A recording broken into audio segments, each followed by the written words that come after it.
तो उनको कौन सा बीमारी है? सर्वाइकल। बिल्कुल, थैंक यू सर। उनको सर्वाइकल स्पॉन्डिलाइटिस प्रॉब्लम है।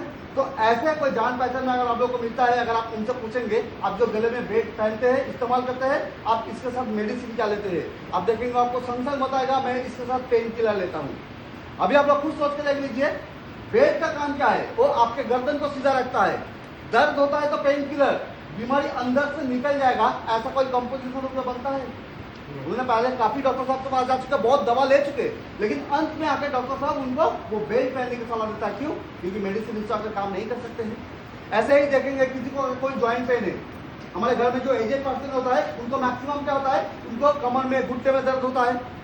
मान लीजिए किसी को 2 साल पुराना कमर दर्द है, आप देखेंगे उनको 2 साल से ही दवा लेना पड़ता है। जिस दिन दवा लेता है तकलीफ नहीं रहता है, दवा बंद करने से फिर से तकलीफ शुरू। तो आप सभी को पता है कि एवरी मेडिसिन एक्शन है रिएक्शन, हर दवाई में कुछ ना कुछ बुरा असर होता है। तो इस तरीके के बीमारी को कैसे आप बिना दवाई से एक्यूप्रेशर थेरेपी के एक्सरसाइज के माध्यम से कैसे इसको ठीक कर पाएंगे, उसकी जानकारी अभी मैं आप लोगों को देने वाला हूँ। तो सबसे पहला मनुष्य होते हैं, हमारे शरीर में अनगिनती नर्व होता है, अनगिनती, जिसको हम लोग कोई भी गिन नहीं सकते। लेकिन हमारे पूरे बॉडी को कंट्रोल करने के लिए, पूरे बॉडी को चालन करने के लिए 38 पेयर्स 38 जोड़ी वाइटल नर्व होता है, जो हमारे पूरे बॉडी को कंट्रोल बना के रखता है। और हर एक नर्व का स्टार्टिंग पॉइंट होता है हमारे ब्रेन से। ब्रेन से हर एक नर्व शुरू होते हैं और इसका रिफ्लेक्टिंग पॉइंट रहता है। कहाँ पर रहता है? वैसे तो इसका जो रिफ्लेक्टिंग पॉइंट हमारे पूरे बॉडी पे फैल चुके हैं। हमारे पूरे बॉडी में 900 रिफ्लेक्टिंग पॉइंट मौजूद है, लेकिन रहता है minor reflecting point, same age होते हैं हमारे ये पैर के सोल पोर्शन में। इसको कहा जाता है मेजर रिफ्लेक्टिंग पॉइंट। तो आपको क्या करना है, आपको इन सारे पॉइंट को पहचानना पड़ेगा। पहचानने के बाद इसी पॉइंट को आपको दबाव डाल के उसको एक्टिवेट करना है। तो पॉइंट को कैसे आप लोग एक्टिव करेंगे? हमारी जो थेरेपी है, इन थेरेपी को हम लोग 2 तरीके से हम लोग सिखाते हैं। एक होता है फर्स्ट एड सॉल्यूशन, कि मान लीजिए आप लोग ऐसे कोई मीटिंग में है, आप लोग ड्यूटी में है, या तो कोई बाहर जर्नी में है, तो अचानक अगर किसी के शरीर में कोई भी छोटा मोटा बीमारी आप लोगों को परेशान करता है, तो उसी टाइम हमारे हाथ में जो पॉइंट है, हाथ के पॉइंट के ऊपर 2, 4, 5 मिनट दबाव डाल के कुछ घंटे के लिए कैसे आप लोग बीमारी को रोक सकते हैं, इसके ऊपर 2, 4, 5 स्टेप पहले मैं आप लोगों को सिखाऊंगा। इसके बाद किसी के शरीर में या तो किसी के परिवार में कोई भी क्रॉनिक कोई भी डिजीज है, कि मान लीजिए 2 साल से गैस का तकलीफ है, 5 साल से कमर दर्द है, 10 साल से बीपी है, शुगर है, तो क्रॉनिक जो डिजीज होता है उसको कैसे ठीक कर पाएंगे, उसके ऊपर भी मैं आप लोगों को कुछ प्रैक्टिकल कुछ एक्सरसाइज करके दिखा दूंगा। तो चलिए मैं आप लोगों को फर्स्ट एड में आप लोगों को सिखाऊंगा। और फर्स्ट एड को सिखाने से पहले यहाँ पे जितने भी सर और मैडम इस क्लास में मौजूद है, मैं आप सभी को एक रिक्वेस्ट करना चाहता हूँ। अभी मैं आप लोगों को जैसे दिखाऊंगा, आप लोग भी मेरे साथ इसको थोड़ा सा सीखने की कोशिश करेंगे, क्योंकि अगर कोई गलती होगा तो मैं आप लोगों को सुधार पाऊंगा। तो मैं एक कॉमन बीमारी को देख के फर्स्ट एड को शुरुआत करना चाहता हूँ, जिसका नाम है हेडेक प्रॉब्लम, सर दर्द। तो सर दर्द होने से आपको क्या करना है, हमारा जो ब्रेन एरिया का जो नर्व का जो रिफ्लेक्टिंग पॉइंट है, उसी पॉइंट के ऊपर आपको दबाव डालना है। तो हमारे ब्रेन एरिया का पॉइंट कहाँ पे रहता है, थोड़ा ध्यान से देख लीजिए। देखिए ये जो 2 थम्स है, दोनों थंब के एकदम 3% में रहते हैं हमारे ब्रेन एरिया का नर्व का रिफ्लेक्टिंग पॉइंट। दोनों थंब में ये पॉइंट मौजूद है। इसको किस तरह से करना है, किस तरह से एक्टिवेट करना है? जब आपको सर में दर्द होगा उसी टाइम आपको करने होंगे। सबसे पहले इस तरह से 4 से 8 उंगली को जोड़ना पड़ेगा। इसका कोई काम नहीं है, ये सिर्फ सपोर्ट के लिए। इसके बाद 2 थंब को बेंड करेंगे, इसको टॉप टू टॉप सेट करेंगे और हाथ को सीढ़ी के सामने लाएंगे। आप लोग कीजिए। अभी आपको क्या करना है, ये थंब के 3% के ऊपर आपको दबाव डालना है, दबाना है, फिर छोड़ना है। सर आप जैसे ऐसे कर रहे हैं, ऐसे नहीं, ये उंगली को बेंड करके ये नाखून जहाँ पे खत्म हो रहा है, नाखून के नीचे जो मसल है उस जगह में आपको दबाव डालना है, दबाना है, फिर छोड़ना है, दबाना है, फिर छोड़ना है। इसी तरह से 3 से लेकर 4 मिनट, मैक्सिमम 5 मिनट आपको ये दोनों पॉइंट में आपको दबाव डालना है।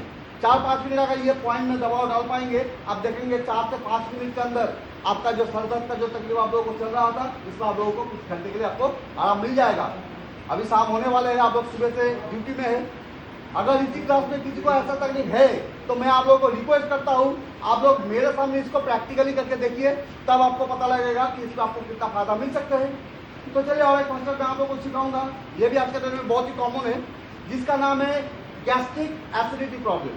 तो गैस्ट्रिक एसिडिटी प्रॉब्लम होने से आपको क्या करने होंगे, आप लोगों को 2 पॉइंट को पहचानना पड़ेगा।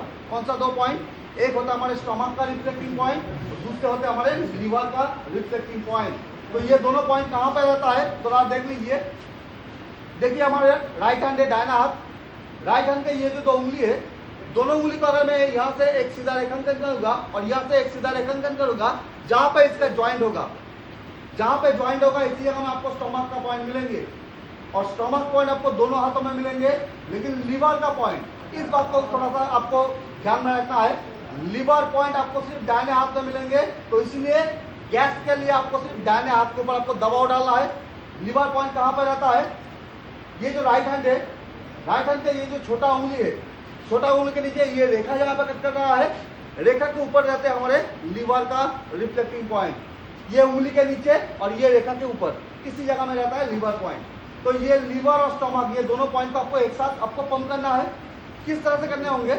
जब आपको मान लीजिए गैस बन जाता है, सीने में गले में ऐसा कोई जलन हो रहा है, उसी टाइम आपको सबसे पहले नॉर्मल टेम्परेचर का 1 से 2 ग्लास पानी आपको सबसे पहले पीना है। पानी पीने के बाद बाएं हाथ के कोई भी दो उंगली का सपोर्ट आपको लेने होंगे। लेने के बाद एक उंगली को इस तरह से लीवर पॉइंट पे और दूसरी उंगली को इस तरह से स्टोमक पॉइंट में सेट करना है। सेट सर, ये उंगली यहाँ पे आएगा, वहां पे नहीं सर, इस जगह में सेट करने के बाद हाथ को सीने के सामने लाएंगे और दाहिने हाथ को ढीला कर दीजिए और बाएं हाथ के दो उंगली के जरिए दाहिने हाथ को आपको पंप करना है। किस तरह से पंप करेंगे सर? ये उंगली यहाँ पे और ये उंगली यहाँ पे। हाँ, जब आप इस तरह पंप करते जाएंगे, आप देखेंगे 4-5 मिनट के अंदर आपको ढकार आना शुरू हो जाएगा। जैसे कोई भी सोडा इनो पीने से ढकार आता है, तो ढकार आने का मतलब क्या है कि अंदर का जमा हुआ गैस जैसे ही बाहर आ जाएगा, आपको गैस से कुछ घंटे के लिए आपको आराम मिल जाएगा। तो मैं यहाँ पे जितने भी सर और मैडम इस क्लास में मौजूद है, मैं आप सभी को एक सवाल करना चाहता हूँ। सर, इससे पहले आप लोग कोई किया है एक्यूप्रेशर? नहीं, कोई नहीं किया है। देखिए, सभी जगह से हम लोग ऐसा ही बोलते हैं कि नहीं करते हैं, लेकिन ये ऐसा एक थेरापी है जो हमारे लाइफस्टाइल से जुड़ा हुआ है। मैडम हम बता बताइए मैडम, सब बता देंगे उसके लिए, इसलिए नहीं बताया जाएगा सर, हम दिखा देंगे, ठीक है? इसलिए नहीं। देखिए, मैंने सवाल को इसीलिए पूछा है, ये जो थेरापी है ना, ये थेरापी हमारे लाइफस्टाइल से जुड़ा हुआ है। हम लोग सभी करते हैं, लेकिन हम लोगों को पता नहीं है कि मैं एक्यूप्रेशर कर रहा हूँ। चलिए मैं आप लोगों को जानकारी दे देता हूँ। सर, ठंडे के मौसम में शरीर में जिस टाइम ज़्यादा ठंडा लगता है, हम लोग सबसे पहला कौन सा एक्टिविटीज करते हैं? राइट, आज बहुत ठंडा है ना, करते क्या नहीं करते सर? सभी करते हैं। इससे क्या होता है? शरीर में गर्माहट महसूस होता है। तो अगर मैं किसी को भी पूछूंगा तो आप लोग हमको क्या बताएंगे कि हमने तो घर्षण किया है, घर्षण से तो गर्माहट आता है। अगर घर्षण करने से गर्माहट कर सकते तो ऐसा भी घर्षण कर सकते हैं, ये भी घर्षण है। लेकिन हम लोग ऐसा नहीं करते, हम लोग हाथ में करते। क्यों? क्योंकि हाथ में हमारे नर्व का रिफ्लेक्टिंग पॉइंट मौजूद है। हाथ को घिसेंगे तो पॉइंट स्टिमुलेट होगा, पॉइंट स्टिमुलेट होगा तो ब्लड का सर्कुलेशन फास्ट हो जाता है, शरीर में गर्माहट चलाता है।